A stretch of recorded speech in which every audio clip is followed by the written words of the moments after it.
Man, I mean, it's two bad options, Skip. It's spam and bologna, and it all depends on what you grew up on and what do you like at this time. Which do you prefer? I'll take bologna. That's just me. You know what, Skip? I think I'm gonna take that big old chunk of spam. Okay. But I'm very fortunate. Thank you. I'm in a position I don't have to choose either one right now. But look, Skip. Baker started 5 games, and things did not go well. He's last in QBR. He's last in completion percentage. His 186 yards passing a game ranks 30th.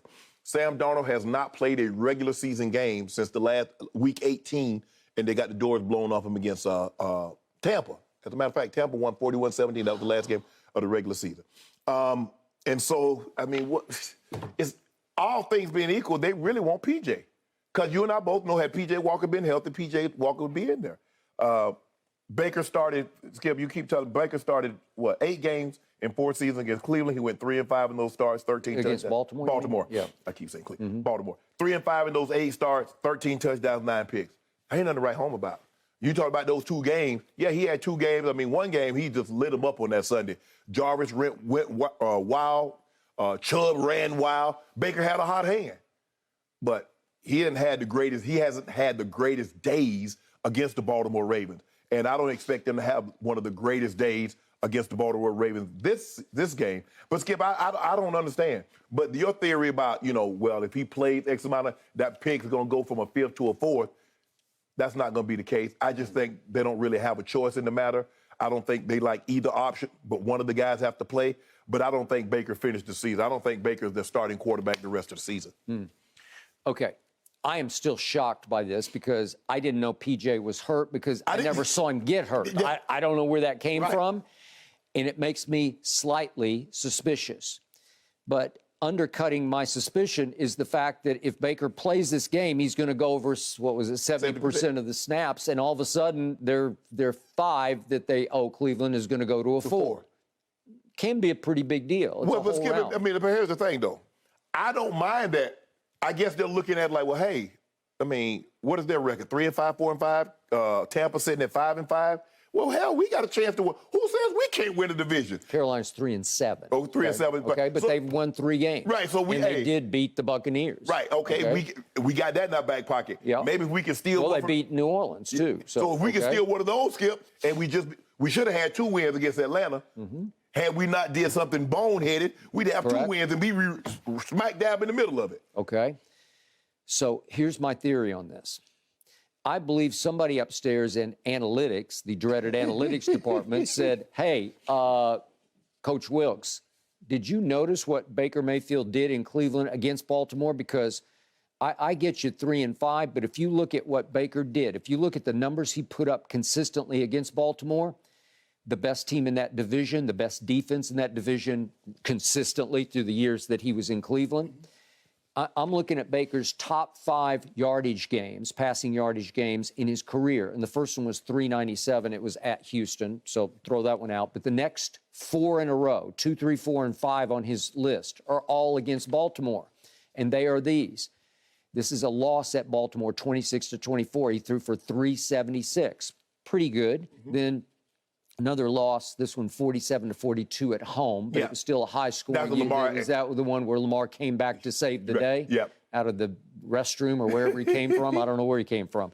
That was 343 that Baker threw for in that game.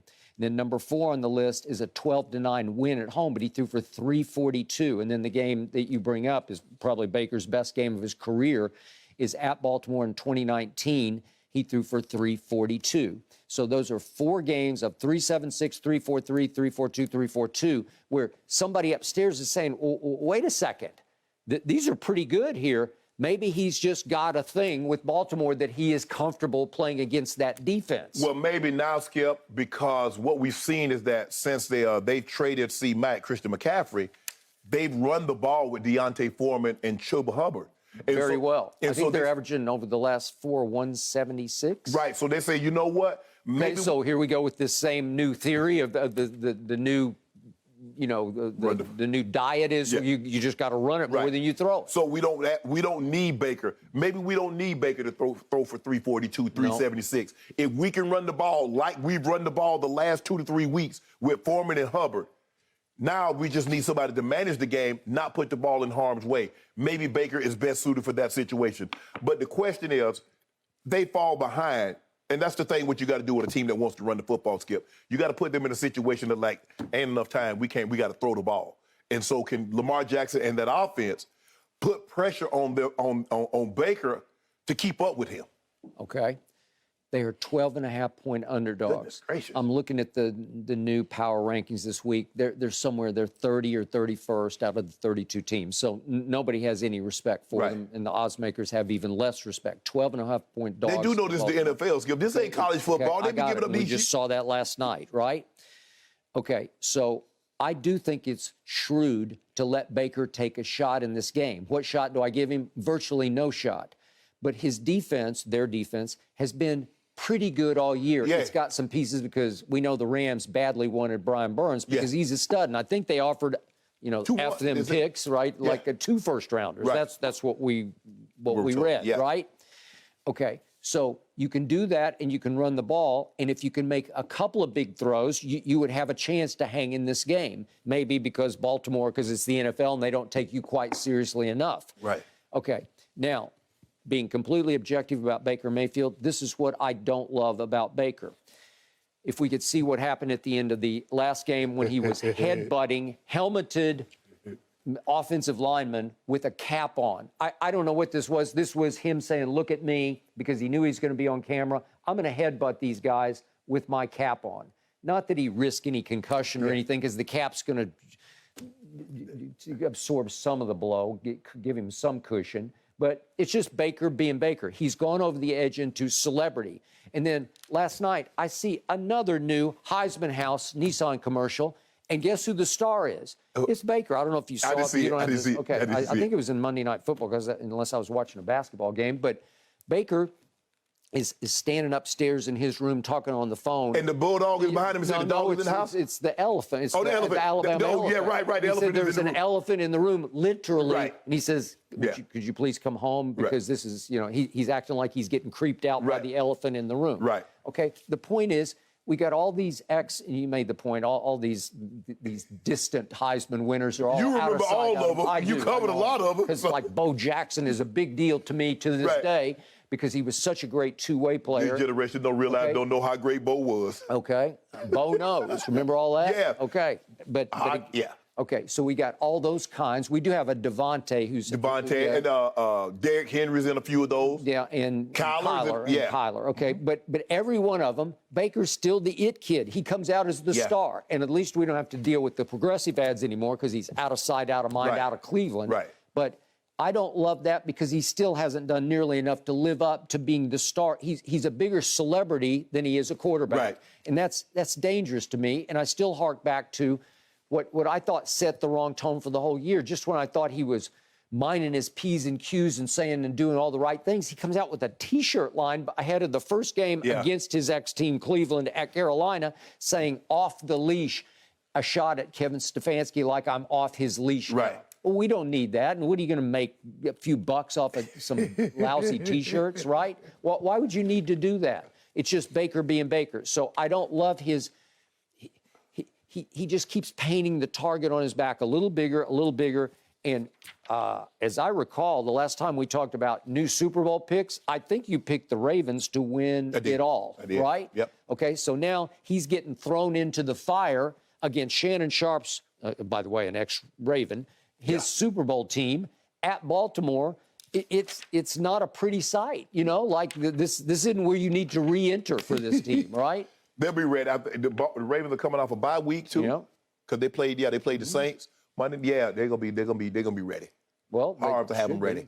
Well, he usually does, and I agree with you. I couldn't disagree. I'm sticking with my preseason, which was Cincinnati. Right. They got to get healthy. They get Jamar back. Yeah, they got to get Chase back. DJ Reader back. Yeah, they don't get Chase back. They ain't going anywhere. They're not going anywhere. Okay, I agree with you. So I'm hanging in with Cincy and hanging in the other side with Brady. But I couldn't disagree with your point because the Ravens look like a team that could go the distance. And now you got to realize, Skip, they're going to get Gus Edwards back. They're going to get Dobbins back. They're going to get some of their players healthy. But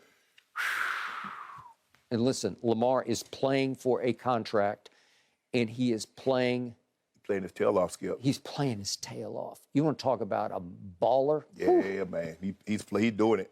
Yeah. So I don't love Baker's chances in this game. And the best thing he can do is to avoid disaster. Yeah. Skip, right? every time Lamar throws a touchdown or rushing for a touchdown, Steve Bisciotti is like, yes! Like, damn, that's another $1 million I added to the. No, he's already earned to me Deshaun. He about to get, oh, yeah. And you got to realize, Skip, Deshaun hadn't even started the new contract yet when they tore it up and gave him more. Lamar says, I'm at the end. He's like, I'm LT. I'm on the last page. I'm in the last paragraph. I'm the punctuation. I need that, Steve. I need that now. Make the money right. Well, it appears he's not going to do it during the season. No. Because maybe they think that they like the motivation. I would do it. They came to me and said, Lamar, we got $300 million fully guaranteed. Deal done. Really? Yes. Okay. $300 million fully guaranteed? Okay, absolutely. Because Deshaun was 230? 230. Okay. Well, you keep saying what you're lying about the price goes up. Yeah, yesterday's price is not today's price. So $300 million, I do $300. You know, I'm going to cut you a slack, Baltimore. I like Baltimore. I like the crab cakes. I like B-More been great to me and my family. Would that be for 5 years? 6. 6 years. 6 years. Spread it out over 6 years. Yeah. And Steve Bisciotti's thinking, and I have to gamble that Lamar's going to stay completely healthy for 6 more years. Is that possible? He said, you know what? I give you the Super Bowl. You're going to have to worry about how you going to spread $400 million out over 6 years. That's what you're betting on. Because if he goes and gets you a Super Bowl this year, which is a distinct possibility, then that pays for itself. I'm going to need $55 million for 6 years. 55. Okay. 55 a year. Yes. And I'm going to need a statue right next to Ray Lewis's. Okay. Are you sure you can trust his health for 5 years? Hey, he get that Super Bowl, he might not be healthy before another month, but he got you a Super Bowl. That's what you want. You want one to go next to the two that's already there. They lonely. It's been a while, Skip. It's been over a decade. They lonely. Whatever happened to Sam Darnold? Whatever happened to him? Well, I don't know. Is he still in the league? He going to be there. Huh. He'll probably be up there next week. Okay. I thought they were saying we want to take one more look at Sam Darnold because they're paying him $19 million this year, and they gave a 2-4 and a 6 for him. I give it 2 games. Huh. 2 games.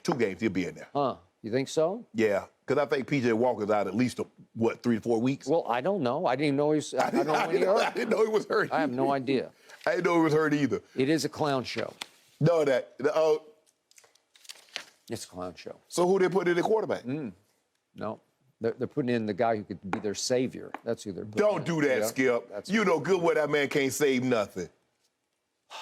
The 3-7 Panthers guys traveling to Baltimore to face the 6-3 Ravens only on the NFL on Fox. That will unfold Sunday. Thanks for watching, Undisputed fans. Subscribe here to get the very latest from Skip and Shannon. Plus, go watch a few segments from our other shows on FS1.